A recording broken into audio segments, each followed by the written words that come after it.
All right, peace and blessings, family. Welcome to Earth Mama Live. As I stated earlier today and yesterday, I'm going to be sitting down with City Council Member Alan Warren, District 2, Sacramento. That is you. That's me. That's you. That's you. First of all, thank you for agreeing to come on. I'm happy to do and talk about your work. And you're running for re-election, so I want to talk to you a little bit more about that. Mm-hmm. As we start off, tell us what is a job? What is the job of the City Council member? Well, it's really, the job description may not accurately reflect all of the things that you have to do, but essentially we are regulators of the budget, the city budget, Right on. which is very substantial. We have a lot of issues in the community relative to parks and streets, and we have to deal with employment contracts. There are various unions that are negotiating for various things, and so that all that stuff comes to the city council to sign off on. Issues of confrontations with the police that turn deadly, shootings, things of that nature, which over the last few years have been really high-profile situations, and so we have to weigh in on stuff like that. I mean, this homeless issue, which is a big issue, we really have to come up with, or challenge with coming up with solutions that are really efficient and yet productive type of options for people who are having challenges, substantial challenges, and it's really a unsolved problem we have here in Sacramento. And so, issues like that. Sometimes I get called from people say, "Hey, my cat is stuck in the tree. Really? Can you help us? Firemen, can you get the firemen?" I get calls from people. I remember I got calls from a woman who said, "Can you come over to my house and help me with my son? I'm having challenges with my son," And so, they come in all different shapes and sizes. Sometimes they're language barriers. And so my office has multiple languages that are spoken in my council office, so we can communicate with people where they are. But we have a variety of issues that take place in the community. The whole issue around marijuana. We're gonna talk about that tonight a little bit. So you and can the clear up some ordinance. stuff. Yeah. So there's a lot of stuff that the council has to deal with. It's important to have good staff people as well. Right on. But those are some of the things we deal with. So you just talked about the homeless problem. How are you dealing with that right now in your district? Well, in my district, we have probably one of the most comprehensive plans to address it. Now, it has not been implemented because it takes resources. And in order to allocate resources, you got to get the majority of the council, at least 5 votes to allocate the dollars. Mm-hmm. But there's been some recent press about my proposal. It's called Renewal Village, and it's intended to take people right now off the streets in temporary shelters. So up to 200 people in temporary shelters that would then transition into more intermediate shelters, and then ultimately in more of a traditional subdivision type setting that also has medical facility for triaging, helping to triage people. Some people need various forms of medical assistance or counseling or drug management, and so it would have that. It would have a community garden aspect, maybe with a farmer's market, one day a week, where folks that are homeless can help grow food for themselves, as well as selling food to the community. Would have that component. Have a dog park, and so it's pretty comprehensive. In fact, I believe it's posted on my website. Our plan. But if not, I was just informed that the News and Review, which is one of the local newspapers. I typically don't read the newspapers because sometimes it can distort how you respond to stuff. And so what I like to do is take the information that's given to me and do my own research, and then come up with what I think is a solution that I'd like to put forward, and then I'm open to people calling in and or asking me questions about, modifying my proposal. But they talk about the plan in there, and from what I understand, it's a pretty favorable article. And so anybody that wishes to see it, they can call my office as well, 916-808-7002. And we'd You be said 808 what? 7002. 916-808-7002. And then we'd be happy to share our plan with whomever is interested. Okay. Home ownership in your area, how is that going along? One of my friends who mother grew up in public housing, she grew up in public housing, she just bought her first home in the district. Absolutely. But we have, So how is that going? I think, people who sleep on North Sacramento, they really sleeping. Okay. Because everybody talk about they're looking for more affordable housing. They should be looking in District 2. Okay. Because we have homes that are for sale in District 2, and we also have homes that are designated for certain income groups that are getting ready to be built in District 2, and apartments. And so people really should look at District 2 as an option. And if you really look at it geographically, it's some of the best real estate in the entire region. It's close to the airport, close to the mall, great freeway access, great arteries, Maine, Del Paso Boulevard, El Camino, Arden. You can get anywhere basically, and from North Sac you can get to downtown in 5 minutes. You can ride a bike to work if you work downtown. And so it's really an opportunity I think that people should pay more attention to. Yeah. What is the boundary of District 2? District 2 really is very unique in that it stretches going east all the way almost to Carmichael. So it goes to Auburn Boulevard going east. Arden Fair is in District 2. Okay. Then it comes south to the American River about as the boundary. Okay, so if you were going into downtown, almost about American River, or 160 is the highway that comes from right around past Arden Fair and then into downtown. If you're going west, it goes right up to the levee, basically, that separates District 2 from Districts 3 and District 1. So Jeff Harris represents kind of the lower part of my district on the west side, and then Angela Ashby is up north. So she has North Natomas, which her boundaries and mine abut on the north, on the northern part of the district. And then we also go up to about Rio Linda, the town of Rio Linda going north from east to west. So it is a very unique area where we have ranches and farms and chickens and horses and all of that. And then we have very urban areas. We have some very affluent area as well, and so people don't understand the variety of housing options in District 2. But people really should take a look. So, How is the educational system doing it? Because you're a part of Twin Rivers, correct? we are a part of. I still like to think of it as Grant. When I grew up there, it was Grant. District, right on. It was Grant. And I'm very disappointed, quite honestly, in that. A number of years ago, they wanted to change the name because they thought Grant, had a negative, view. And so they changed the name to Twin Rivers. And yet, the performance of our kids, although, they're showing some incremental improving now, it's still really not on par, with state averages. And so, right now they're talking about closing 5 schools in District 2. And so there's very little representation coming out of our local elected school people to really put forth a plan that really, I think, addresses the concerns of the constituents in District 2. And so last night I was at a meeting, a school district meeting, or a school district sanctioned meeting about these closures, potential closures of these schools. And so there's a lot of concern in the community about it.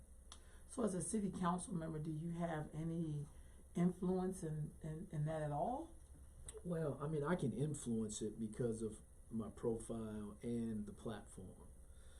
But I don't make the decision. The school board make the decision about, how the school districts operate. So they're their Gotcha. own entity, and, so our representative,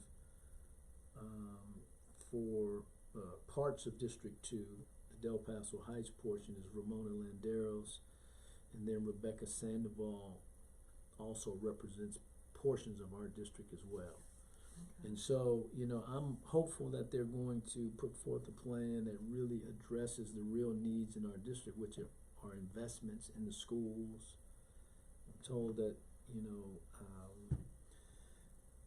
there's some talk about it, but, we've been talking about it for a long time. I'd really like to see our schools take a very proactive step in really investing in new books and classrooms and, beautification of the schools and really, the kinds of support that I think our kids sometimes don't get.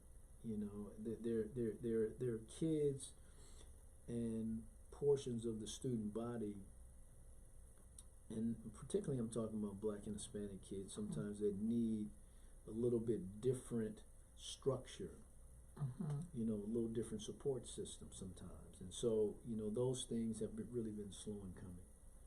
Okay. So with that being said, how is the economical engine working in your area?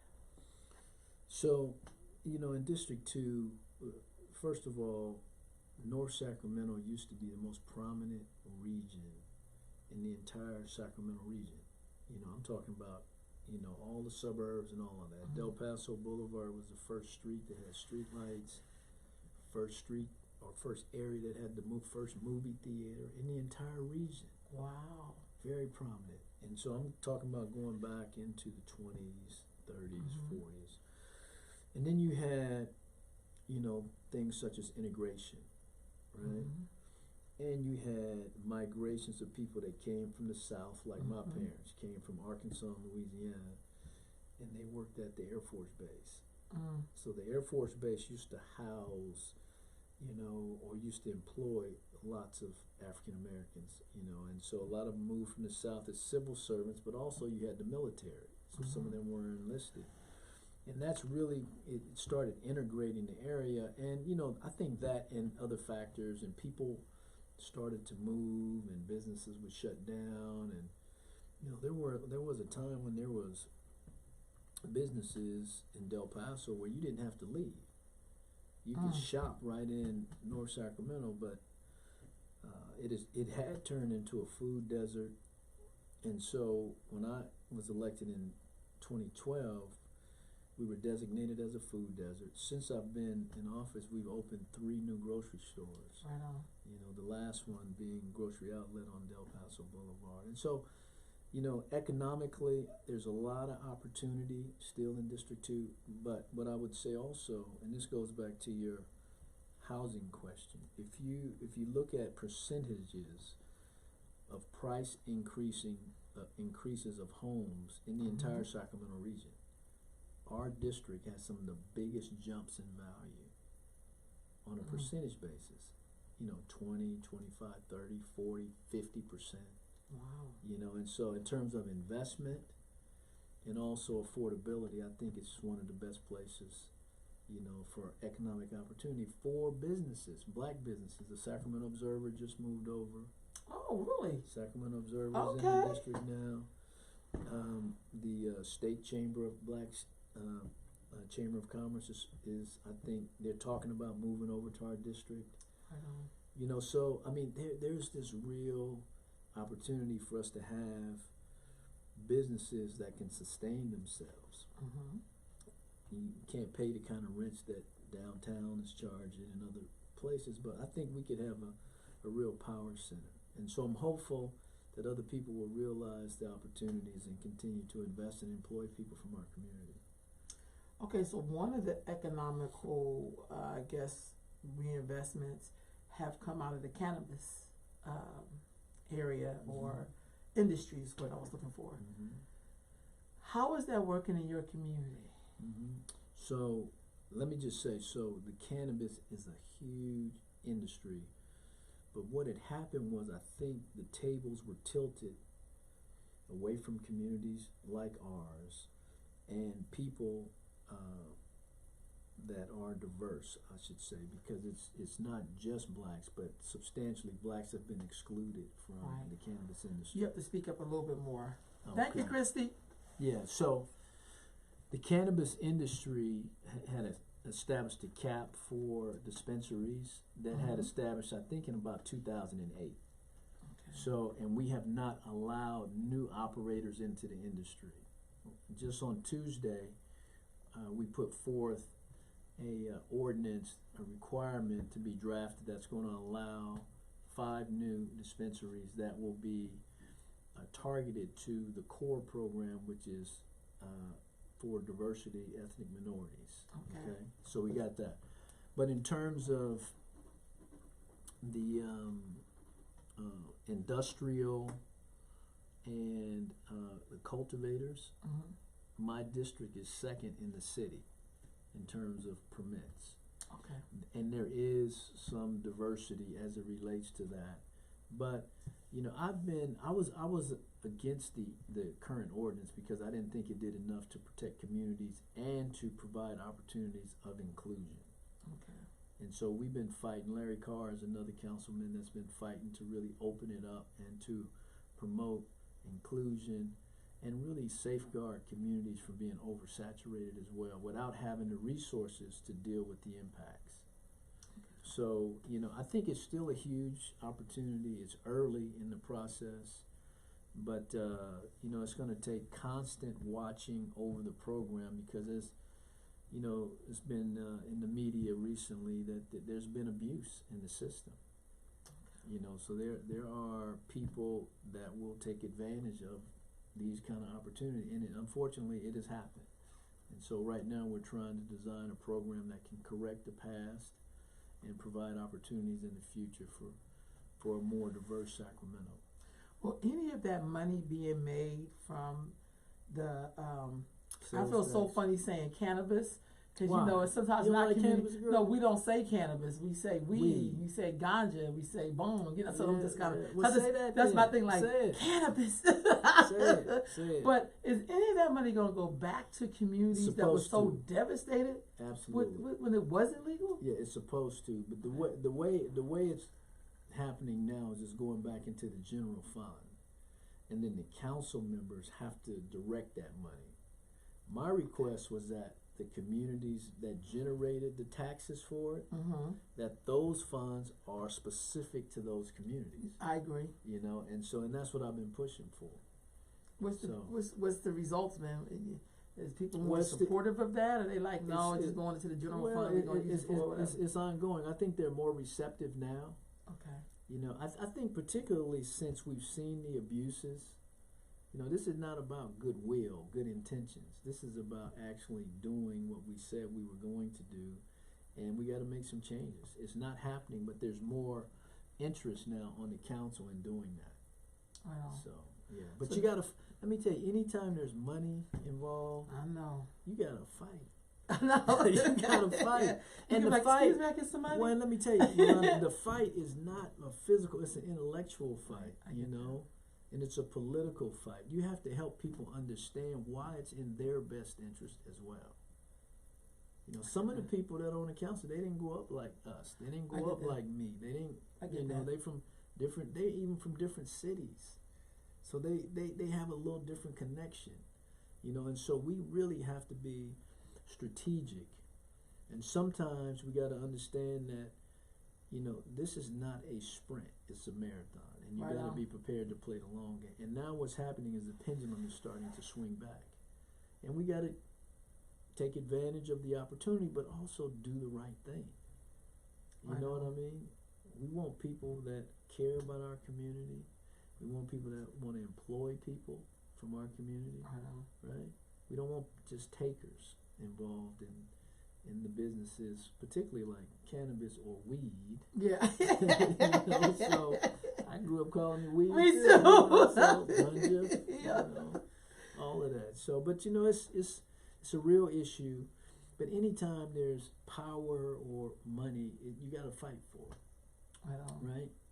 That's true. And you can't just go and punch somebody in the face and say, you know, that's Yeah, not going they're to not yield gonna the kind work. of results. Yeah. You got to take care of the, you know, the business and go about and work in the system, you know, try to change it where we can to help achieve the objective. So you're in your second term right now. Coming to the end of my second term, and Okay. if I'm so blessed, then I'll be going into a third term. How would you so rate your first 2 terms? I think we did what we said we were going to do. But let me just say this. Okay. In this position, the work is never done. Let me Okay. give you an example. Okay. So one of the big initiatives that when I came in the first term was to work on the arena project, right? Mhm. So I chaired the arena project for the city. Oh wow. For the city. And I made sure that there were people of diverse backgrounds that were employed, you know. And it was the biggest public-private partnership in the city of Sacramento's history, right? We had African Americans, we had women, Latinos, business owners getting contracts on that arena job. That was like a $600 million project. Okay. And so it was huge, you know. I don't talk about it a whole bunch Right. because I didn't really get into this to promote myself. I get that. You know, what I wanted to do was provide results. And then people who either benefited or saw the work, they can speak to things that I've, you know, been involved in. Right on. You know, in politics, you know, unfortunately, you have to say certain things to let people know. But a lot of people know, you know, what I've been doing. And the reality is that, you know, even though we were successful there and we just got the soccer team and we're going to do some of the same stuff, right? Mhm. We're going to build a new stadium. We're going to employ people. People will have, you know, jobs at the new soccer stadium. They will have concession contracts. They will have restaurants and different things. You know, as soon as that is done, you got to move on. You know, Right you on. can't just hang your hat on 1, 2, And be done or with 10, it. or 100 things. Because Right on. this is always about what have you done lately, right? Right on. So this That's is true. like every day there's something that we're doing. Right on. You know, every day we're trying to help. I mean, kids, numerous kids. You know, I mean, I've been working with Dr. Rowe for, I don't know, 15, 20 years, Mhm. and he tells his own story about how I've worked with him to help kids, you know, go to college and stuff. But it wasn't my initiative, but I was in a position to help and support, you know, that. Right on. And that's what it's about. Right You know on. what I mean? So you have a question that says, how many business have you brought to the community, which is the community that you represent? When you say brought to the community, I mean, Expound on that if you need to. Well, let me Whoever just wrote say the this. question. I Okay. think there were, in terms of business licenses that were, since I've been in, I think it's somewhere around 400 or 500. Okay. Okay. Now, whether those businesses were successful or not, I don't know. But I can tell you now, there are some big successes along Del Paso Boulevard and in the community. Tori's restaurant, you know, a lot of people go to Tori's. It's an African American restaurant. We got Uptown Cafe, and I mean Wood Lake Tavern now. Uptown Pizza. We opened a brand new sushi restaurant about 5 months ago. You know, there are a number of other businesses that have opened in and around the boulevard. We got a new performing arts studio coming Oh wow. on the boulevard. I mean, there are a number of them, but a lot of the information is actually public. And I know we just did an analysis, but I think it's somewhere around 400 or 500 since I've been in Okay. office. Now, let me just say this too. I did not directly have a hand in bringing them to the boulevard. But what I've been doing is promoting the boulevard, promoting District 2 in all of our community. And so whether they somehow were inspired to come because I was in office or, you know, they saw an opportunity, I don't know the actual number that I directly had. But I can tell you there's been a number of businesses that have come in and have opened up since I've been in office. What made you want to run for city council in the first place? Well, you know, if you might imagine the city, I mean, if you can remember, the city council was somewhat dysfunctional. Mayor Johnson was in, you know, his first term. There was a lot of turmoil, and people were frustrated with what was going on in the city. You know, and there was concern about some of our major assets, like the Kings leaving. You know, that was a whole big push that Kevin was able to really, you know, put his arms around that issue and go out and find investors. And then from the inside, I worked on the, you know, on the city side, trying to make sure we had the votes and we structured the deal the right way. But I was approached by a number of people in our community and said, we believe we need a different leader now in the community because certain things are not happening, and we think you can do it, and we want you to consider it. That was not the first time that I had been approached to run. I mean, this probably goes back 25 years. You know, people have asked me to run for various offices. But, you know, there was a group of people that I trusted, a number of pastors, a number of community leaders, and you know, and so it just appeared to be the right time to me. You know, it was a family decision. I had to, I got 3 kids, you know, I had to talk to my wife and the kids, and my wife grew up in the community as well, went to Grant High School, and so we decided to, you know, do it, you know. It wasn't because there was some ambition of mine to be a politician. You know, and most people recognize I'm definitely not traditional as it relates to being in political office. Speak my mind.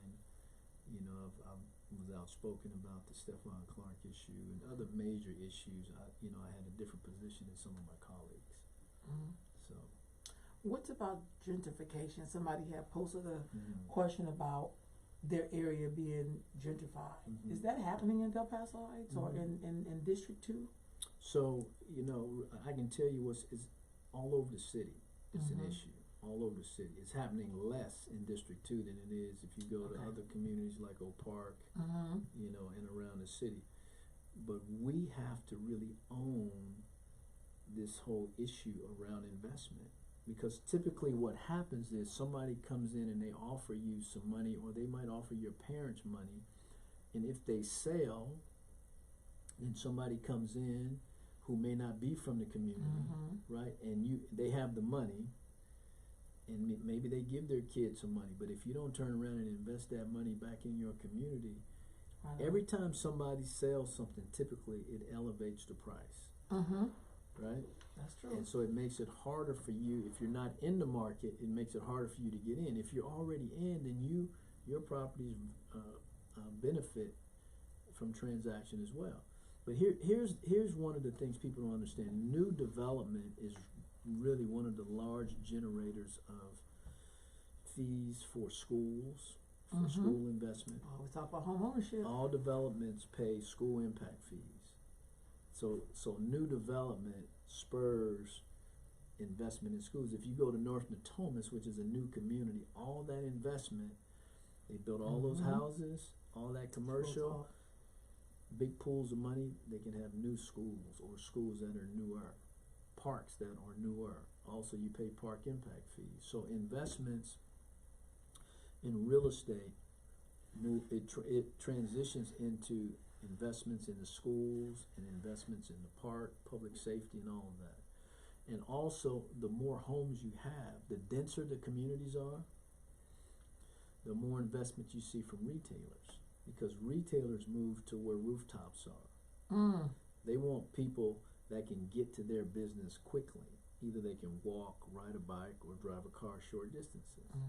You know, so you will see that retailers follow rooftops. If you got brand new developments going in places, you're going to see retailers following them. It's typically not retailers put in new stores and then people come and build housing around it. It works the other way.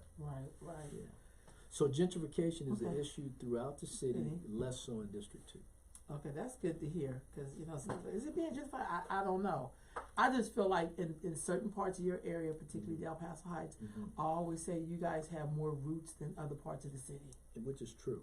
That's all I always say, y'all have more roots. I think that's true, and I think that's why Del Paso is so unique. You got families that are third generation, sometimes fourth generation. Wow. My family has been there since 1960. Wow. So that's Impressive. You know, That's super like, impressive. That's like 60 years. You know. That's super impressive. Yeah. The police. Mm-hmm. What has been your relationship with the police? Because we know sometimes in some communities that's major. I'm under the firm belief that we definitely have to have police because we Mhm. have to have law and order. Mm-hmm. But it seems like there's been more incidences of people having interaction with the police that have not been always safe, Mhm. protect and serve, Mm-hmm. and it's almost been deadly. What is your position on how do we have better police officers Well, in our I mean, I communities think of color? so. First, let me just say, I Okay. think police are necessary, but I have not been, I think, quiet as it relates to the issues around misbehavior by police. Okay. Now, there's certain things that I know that others don't because we get information because we're on the council and we got to Mhm. make decisions. So let me just say, I've been an outspoken. I don't want to say necessarily critic, but I've been outspoken about issues as it relates to behavior that our community has suffered at the hands of police, and not just the high-profile cases. Right. You know, and so, you know, I mean, I went as far as to rescind my endorsement of the district attorney. I was the only council member to do that. That's major. Well, I'm just saying, I was the only I get that. council member to do that because I thought the handling of the Stephon Clark case could have been done differently, right? And That's so, you know, I mean, but you know, those issues, you know, some people know about it and wrote about it and all that didn't make particularly law enforcement happy with Right. me. That's what. Yeah. So I'm not one of their favorite. It would not Okay. surprise me for them to be supporting, because they're a big union. They support candidates. It would not. In fact, I know they would happily support another candidate other than me. But the truth be told, they didn't support me in my first campaign or the second one. You know what I mean? Right on.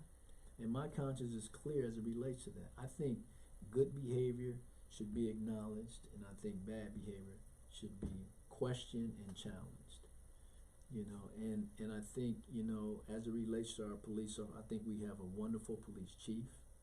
I think he's doing a lot for the city, and I think the police department has made some changes. You know, and I'm hopeful that it will truly be the kinds of protect and serve public service Mhm. that, you know, that will help our city be one of the true great cities, you know, in the country, but also so that our community is not fearful of the police department, and our police department shouldn't be fearful of the community. I want engagement between the two, and they should know. You know, when I was growing up, I knew the police officers in the community. Mm-hmm. You know, and they supported our little leagues and our youth basketball. They would sponsor teams. You know, they were involved, and I think I'd like to see, you know, more of that happening throughout the city. Do you So- think there should be more recruitment from the communities to police themselves, like become a part of the police department at all, or no? Well, I think the police department now is actively recruiting from a lot of places, including right in our communities. They have an academy at Grant High School. Okay. A lot of people don't know that. The police department has a youth academy at Grant High School. They have one at Kennedy High School. I think they have one at Hiram Johnson, I think, as well, or Grant West. So they are recruiting young people. They're recruiting people of color. We're still not getting the numbers. I think we only got like 2.5% of the police force Mm-hmm. is African American, which, you know, we got to apply too. Yeah, that's You know, I we get got that, to yeah. encourage people to apply, and we want the police department to be a place where people would want to work, you know, and want to do the right things. I can tell you they have one of the best pensions, you know, in Mhm. the entire city. In fact, I think between police and fire, they have the best. Wow. Fire department and the police department, they have the best pensions. Wow. You know, and so I mean, those kind of things are important. So if you are so blessed to get reelected, Mhm. what will you do in the third term? Well, you know, I think we have some unfinished business, right? I'd like to really position the community to take the next big jump, right? So I want to see our parks enhanced now. You know, I want to see we have some major initiatives. We have a big sports complex that we already approved the money for earlier this year. That's going to start construction next year. So people, it'll be a regional sports complex, so people can come in. And I think sports is one of the things that can help really be a foundational piece for our young people in the community of all backgrounds, all colors. We have a major investment going into most people, particularly black folks, don't know we got an ice skating rink. That's so District true. 2, you know. But y'all we do. Yeah, y'all do. Yeah, y'all And do. people come from all over now, but it's only open part of the year because they don't have a roof. It needs a lot of work. So the city made, a decision to make a major investment and make it a year-round facility. So it'll be like our own little arena in District 2. And people be coming in. So I want to see that happen. I want to see a lot more housing built, affordable housing and market rate housing. And I want to, we got a couple of major initiatives, brother to brother and sister to sister.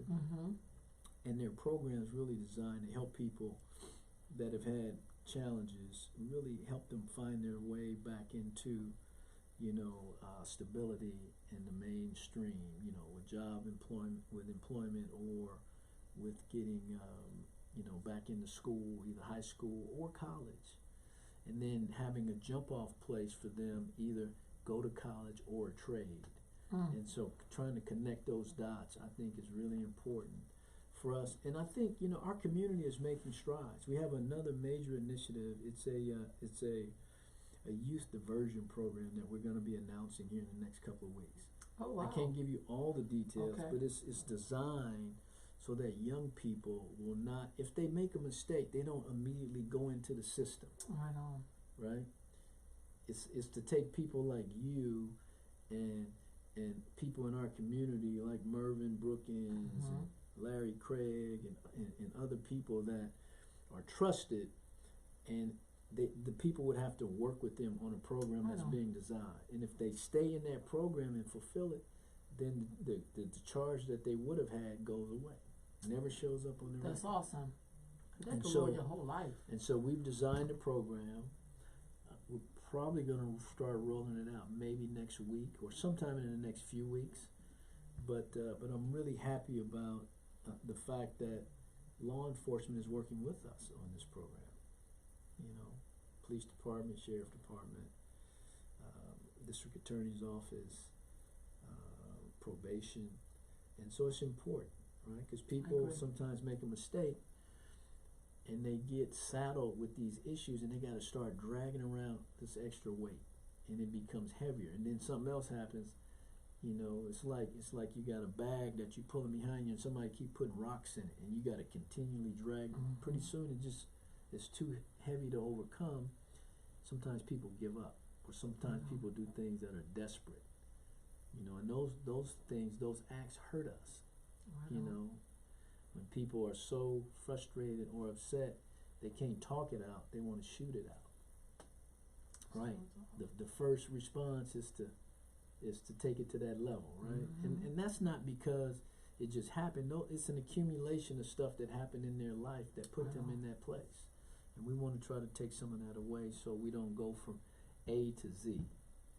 Let's go A to B and let's try to sort it Make our out. way You out, know what I right. mean? And so, so those are some of the things that I'm working on with different people in the community. Will you do anything around jobs for youth?